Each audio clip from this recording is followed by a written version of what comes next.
Welcome to the Business and People podcast. I'm your host, Walt Bayliss, and today I am thrilled to have the female CEO of the year, Youre Casselman, on our show.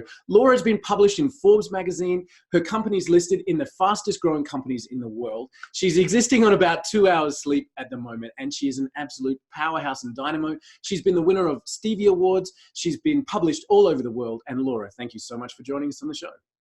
Thank you so much for having me. My goodness, I should have you introduce me everywhere I go. I sound so much better when you talk about me. You could play that at the breakfast table, right? Like as you're coming out of the bedroom, just making sure that everybody's aware. Wow, you've had a powerhouse couple of years. I'm reading some of the things that you've done have been incredible. And so 17 years of driving profits and pushing companies and pushing businesses up. Congratulations on the female CEO of the year. Youre, how did you get to where you are? Like, what's the story of how you got to be in this position? Sure. So I would say a very unconventional path, which I think gives a lot of people hope that you're not stuck in the road that you're on. Sure. I had my feet on two roads at the same time. I was traveling two very distinct paths at the same exact time. One was the professional dance career in New York City, which I knew had an age limit. I knew I would eventually age out and I just wouldn't have a career. And I knew at a very young age, I believe I was 16 years old when I was certain I would never want to own or run a dance studio. But I wanted to run businesses. My father ran a business. I loved hearing what was going on and eavesdropping on his business conversations when I wasn't supposed to. So I was always listening and learning. And so I knew that I wanted to do both at the same time. And I eventually got to the place in my dance career that I could dance with the most prestigious dance troupe in the world, which was the Radio City Rockettes, for 3 months out of the year, and then step right back into my corporate America job. And usually I came back to a promotion and a raise every single year after being gone for 3 months. And I found that if you are efficient, effective, and you do what's needed that no one else will do, people will welcome you back with open arms.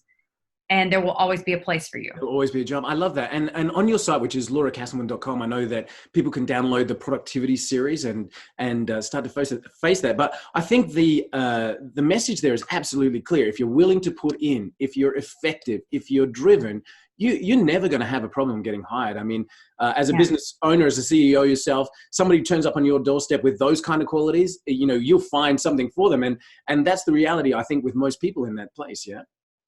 Absolutely. And it's interesting. I interview a lot, not just for myself, but other companies as well. And what I've found is that there's a distinct difference that has happened in the last 15 or so years that I didn't notice before. I'm not saying it wasn't there. I just didn't notice it personally, that you have this line of people that want to work and want to contribute, and that people that simply want the title and want the money.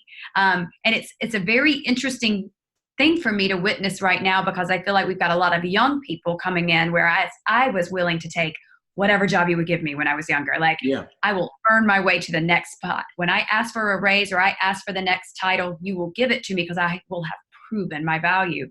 I'm seeing a lot of younger people that don't want to earn it. They just want to be given the best shift, the highest pay immediately without paying their dues.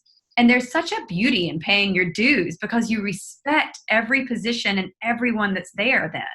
Yeah, absolutely. And I think you kind of you have a better understanding of what that work ethic takes.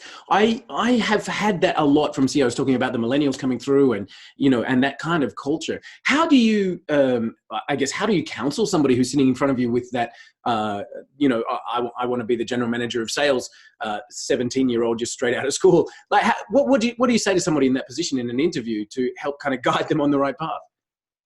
Well, you can ask a lot of questions to find out, hey, do you feel like you're qualified for this job? Let me give you a scenario. What would you do? And then you can shoot back, well, okay, say you did this. Well, this is how that person's going to respond. Now, what are you going to do? Yeah, sure. You can do a lot of those things to help people realize. And then you can also just cut it short, because you have to ultimately decide what's best for your company. Yeah. And I tend to want other people to teach those lessons and not me. Yeah, if it's someone I'm mentoring, that's different. But I'm very particular about who I mentor as well.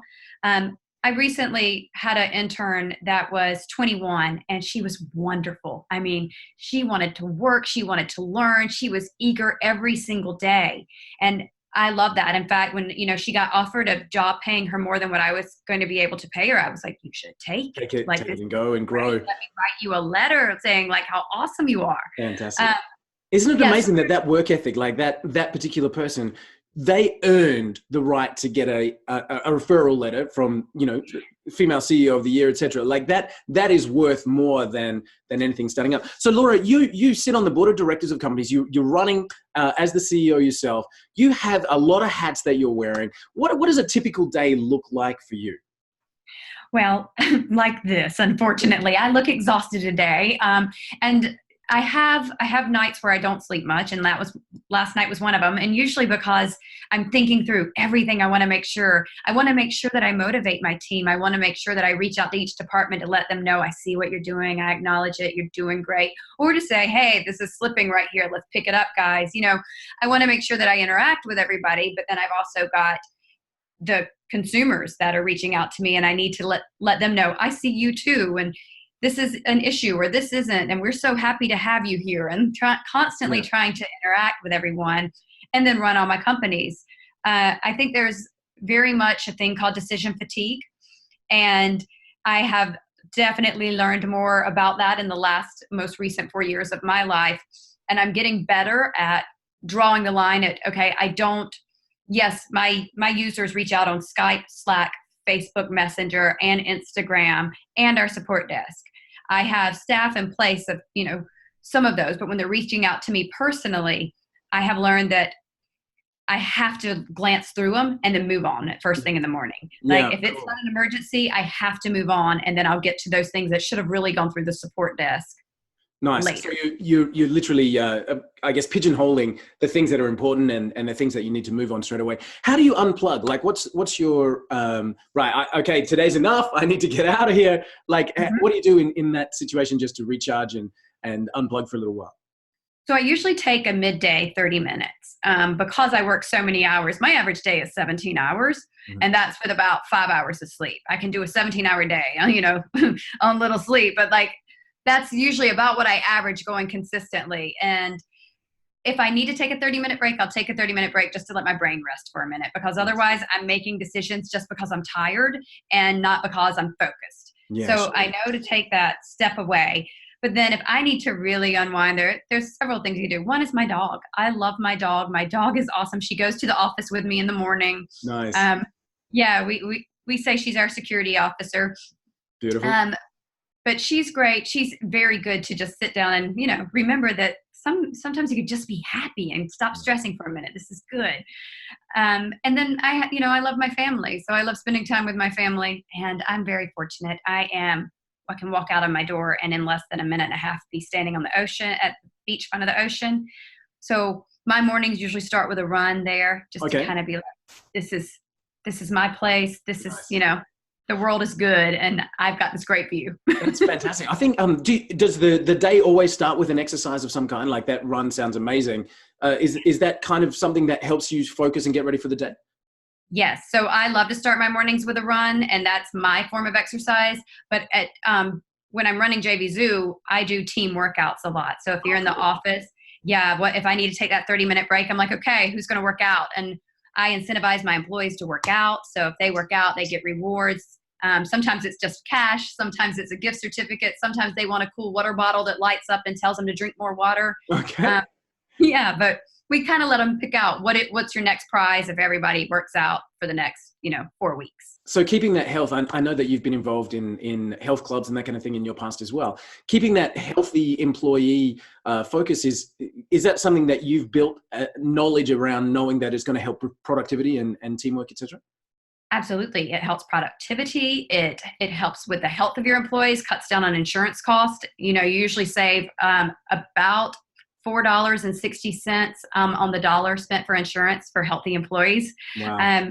But productivity is really the main thing, because then you step away, you get out from behind your computer, and then you get the blood flowing, endorphins going, and then people are not only energized, but they have those endorphins that tell them they're happy going as well. So then they're more creative because they feel good and they want to produce better things. That's very cool. And it sounds like from a team perspective, these are things that you've learned over time. If you had a chance to go back, let's say 15 or 20 years ago, to the young Laura Casselman and being able to, not saying you're not young now, you know what I mean, 15 to 20 now, 15 to 20 years ago, and be able to give that person some advice. Knowing what you know now, what strategy would you give to your younger self to help guide you through? Ooh, I wish I would have learned to sleep better. Okay. I think that would come in really handy right now as well, knowing how to better sleep. And I think that I could have told myself to slow down. Like, I think I was, and I always am going to be, it's a bit of my personality to have a lot going on and to be going 100 miles per hour. But sometimes I think slowing down lets you really find focus.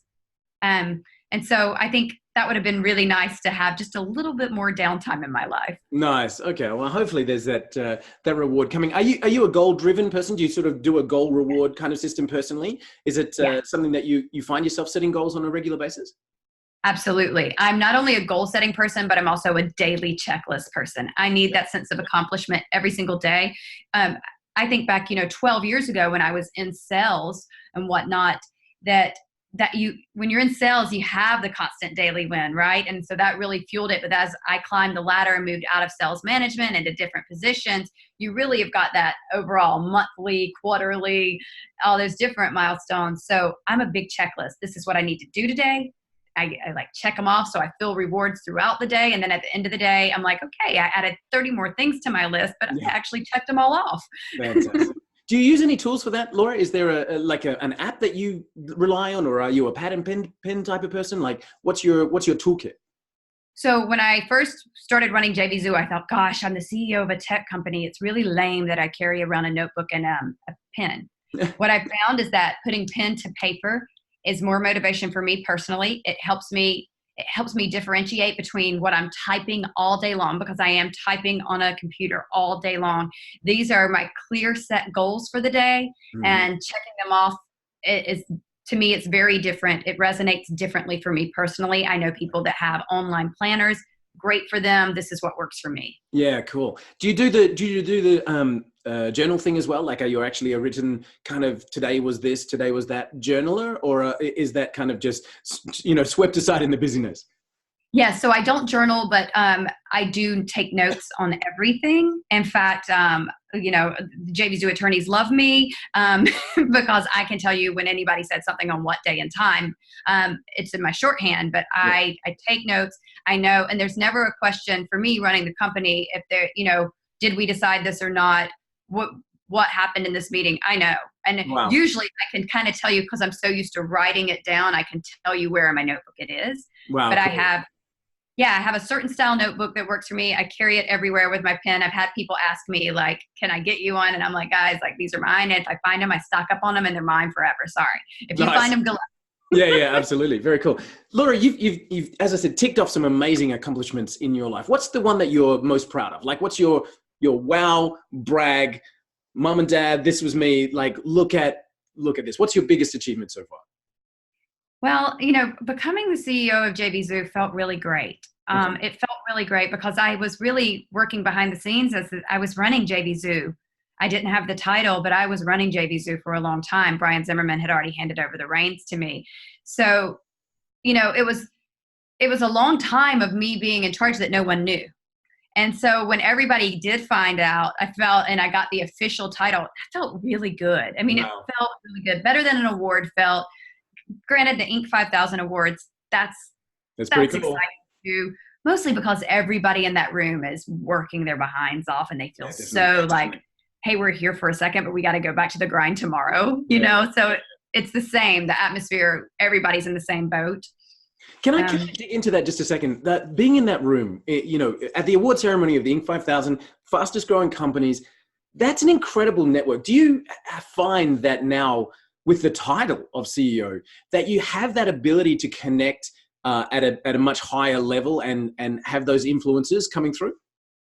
Yes, definitely. And in particular, outside of the direct industry we're in at JV Zoo, which is digital marketing, but the niche of IM.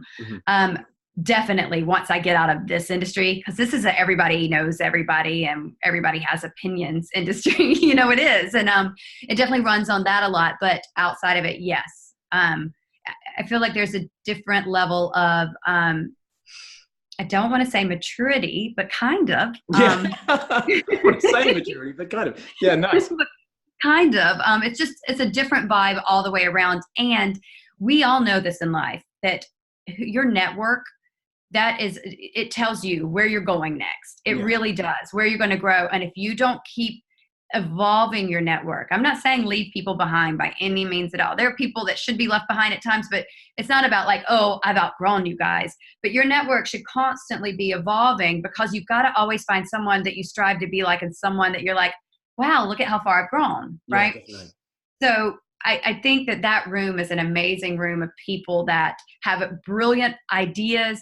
They've been through pretty much every phase of business that you've been through. Some of them are, 10 steps ahead of you, so they can give you some warning signs to pay attention to. Some of them you're like, oh my gosh, I remember we were there 2 years ago.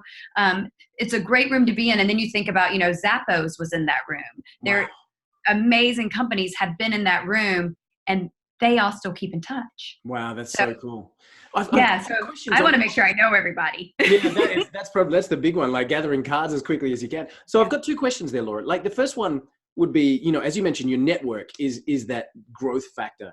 So my first question would be, for someone who doesn't have the fortune, I guess, or hasn't achieved the status as yet to be in the Inc. 5000 room and at that award ceremony, what advice would you give to someone as an entrepreneur to go out and increase their network? Like, how would somebody who's a business owner start to increase that circle of people around them? Sure. So events are a great way to do that. And I think that it's very important to remember that being polite is major. I've seen people snub other people at events thinking that they, were no one. And then those 2 years later, those people were someone major. Yeah. Being polite is so important. Get to know people, but remember your manners online too. Instead of just reaching out to someone and being like, I need this, or promote this, what can you give me in return? It's really, hello, how are you? Not followed by the ask. Build a relationship for days or weeks before you then say, how can we help each other? Yeah, absolutely. And know that human decency. Yeah.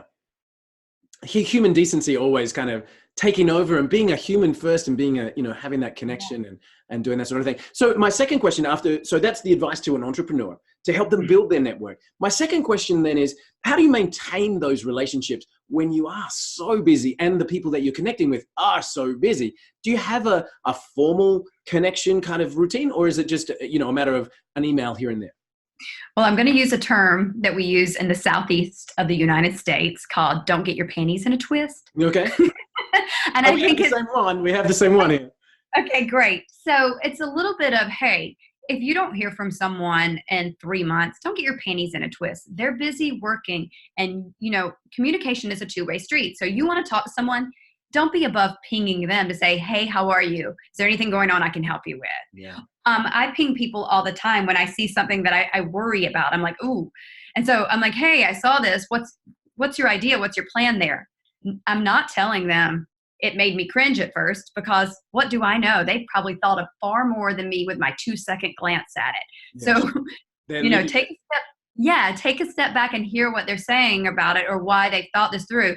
And if you want to, play devil's advocate with them, make sure you've got that relationship already, or say, hey, do you mind if I play devil's advocate? That's a lot easier and better received than this just coming at someone being like, I know your business better than you do. Yeah, definitely. I'm sure that being in that position, you'd have a lot of people with their opinions and all that kind of stuff coming at you as well. I like what you said there about don't get your panties in a twist. I remember hearing on Tim Ferriss, where he was talking about reaching out to people, and he said, don't put down to rudeness what can be excused for busyness. Because he was saying, all these people reaching out, you're wanting to connect, and like 90% of those connection requests and introductions just go unanswered, because people are just, it's not that they're rude. It's just like, oh my goodness, I have 7,000 things to do today, and I need to prioritize as we're going forward. Do you sometimes feel that people are trying to reach you? You mentioned Skype, chat, Slack, everything. Like, do you find that people are trying to take a piece of you all the time? I do. And I try really hard to let people know I'm not snubbing you. But at the same point in time, if I've got 5 knowledge-based articles, 6 videos on it, already telling you how, and my support desk and a Facebook group where there's someone always manning it, maybe messaging me isn't the best idea if you wanted a timely response. Yeah, sure. Because there are quicker and faster ways to get an answer. Yeah, sure. Yes, and I do have an entire company I'm responsible for, as opposed to being someone's personal support to say, did you want this one or these other 4 knowledge-based articles that tell you exactly how to do it? Yeah, absolutely. Absolutely. So Laura, there's a lot of things about running a company, about the growth that you've been through, that gets published, that gets talked about, and that kind of stuff. What do you think people aren't talking enough about in business today? I think people aren't talking enough about how they can improve the ecosystem of their own, whatever industry they're in. How can you improve the ecosystem? Because when your ecosystem gets poisoned or whatnot, it affects everybody. And in our direct industry and internet marketing, we're seeing a lot of that this year.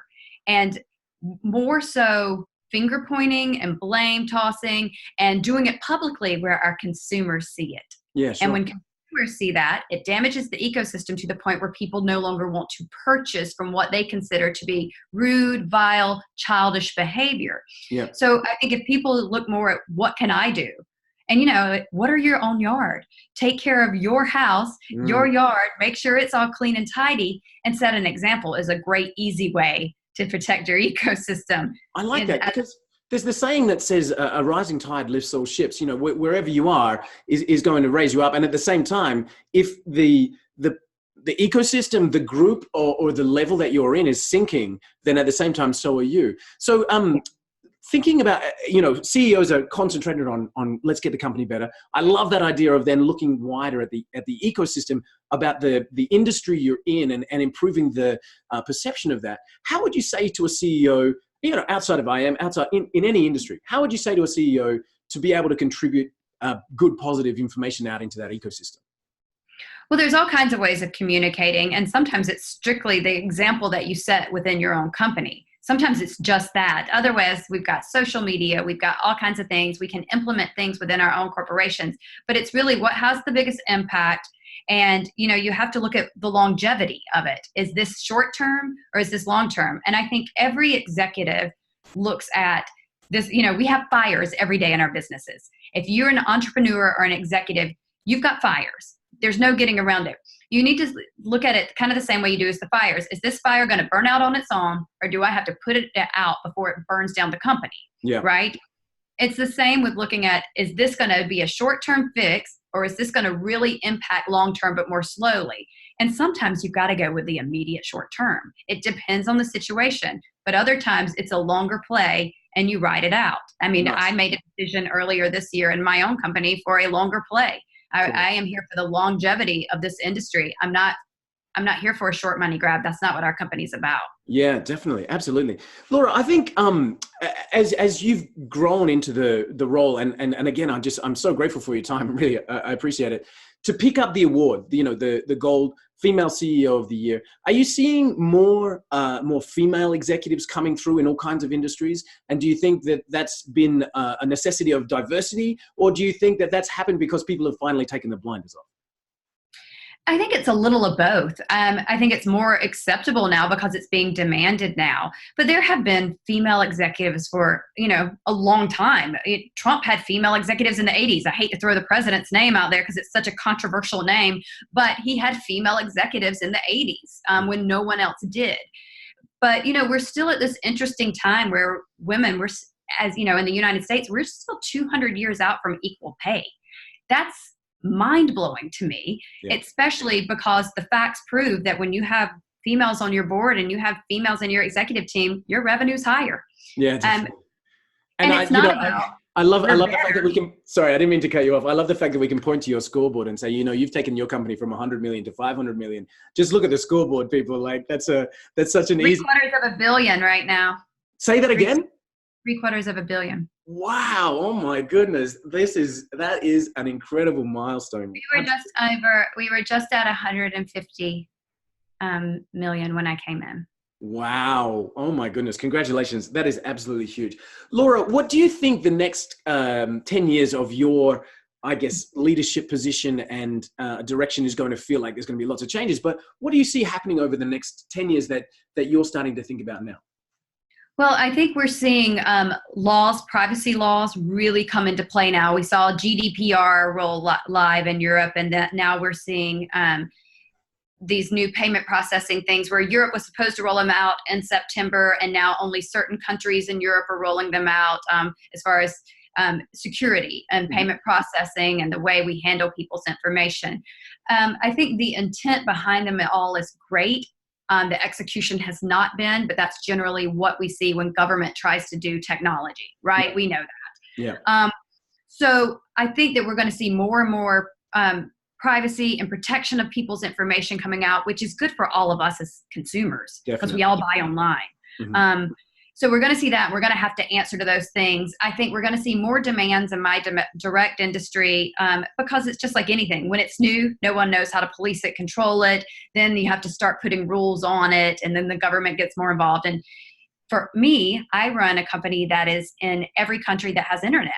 So we have to then look at, okay, what does Europe say about this? What does Australia say about this? What does Canada say about this?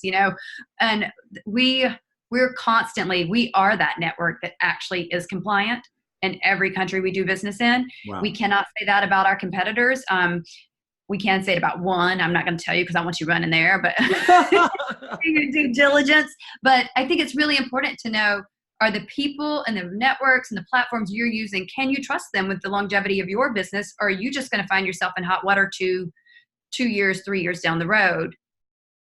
It's important things to ask as we find governments getting more involved in e-commerce and the businesses that we run online. So for anybody else from an entrepreneur's perspective, be careful about the people you play ball with, because you want to make sure that you're getting the right reputation around you. So Laura, I've got a 60-second challenge for you, and just a couple more questions. Again, I want to help you finish that 17-hour day and hopefully get some rest. My 60-second challenge goes like this: you catch up with a friend who you haven't seen for a long time. They've been an employee for the last 10, 15 years, and they finally decided to take a step out on their own. They're now an entrepreneur. They have their own business. They're trying to create something out in the world, which is amazing. They say to you, Laura, what advice could you give me as a new entrepreneur to help me on my journey in 60 seconds or less? I say, number one, be very clear on what it is that you do and why you do it. Well, your why is so important, but be so clear on what it is that your company is going to be about. Lay out a plan and be willing to pivot some more. Just keep the end goal intact. How many times you have to stop and start over, how many times you have to be like, I was wrong in that direction, those things don't matter. They will never matter. The end goal is what matters. I love it. I'm going to throw an extra question at you there. You mentioned no matter how many times you have to say I'm wrong, which we all do on a daily basis. You mentioned your biggest achievement so far, which was getting named as CEO. What's been the biggest mistake of your career, and what did you learn from it along the way? I'm like, the biggest mistake of my career? That's a good question. You don't have to answer it if you don't want to. But I was more looking for the lesson. I would say my lesson, I would say my biggest public thing is underestimating the people and how low people will go. People say and make up. I think that you get into a certain position and you have to realize that because you're there, and only because you're there, people will dislike you. And I wish I could say it doesn't affect me and it never hurt me, but we're all human beings. So I think you have to have a plan. I wish I would have had a better plan in place to be like, okay, when it gets to this point, I'm going to go have a glass of wine and, call my friend up and just, bitch or whatever. But, you have to realize you're human, but then your skin does get thicker, way thicker than you'd ever expect it to. And then you just have to be like, oh, okay, you said that about me too. Well, okay, I'm still over here growing a company that you're saying I'm not growing. Check the scoreboard, keep it going. So exactly. I didn't expect that as the answer. So, for the people that have hurt you in the past, I want to say publicly, and for everybody who's listening, I'm speaking for you as well. We love you. Thank you for doing what you're doing and keep doing it.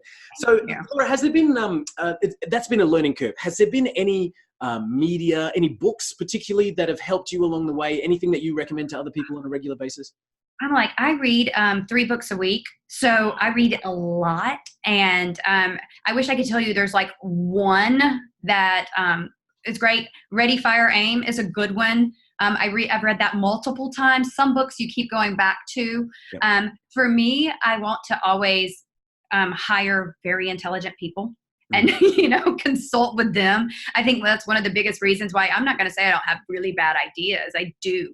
But I usually have a team that says, let's talk about that. Nice. Or, then they bring me all their ideas and we can pick apart ideas, and no one's upset about picking apart ideas because we're all in it to build the best product we can. And that's the atmosphere I want to create and whatnot. But I think when you are running a business, you always have to be learning. You always have to be. And sometimes that's going to be via books, and sometimes that's just conversations, and sometimes it's keeping your mouth shut, your ears and your eyes open, and knowing you're in a room of people that are just smarter and bigger than you, and absorb what you can. Yeah, just let them talk. I love what Martin Luther King said. He said lessons he learned on leadership from his father. When he had a meeting with the tribal chiefs, they all sat in a circle, and he said his father talked last. Let everybody else talk, and you talk last. As the leader, that's a good thing to do. So, Laura, who's somebody, I've got two more questions for you. Who's somebody in your life that you look up to, that you model, who you think is paving the way, setting the path that you're looking to follow as well? Ooh, I mean, you've got good old Cheryl over at Facebook, right? I mean, she's pretty brilliant. And she is, and I don't necessarily agree with the direction of their business. I'm not sure that I would take it the same way, but listen, she's one of the smartest people out there. I think it doesn't matter male or female. Miss Semberg knows her stuff, and she is brilliant.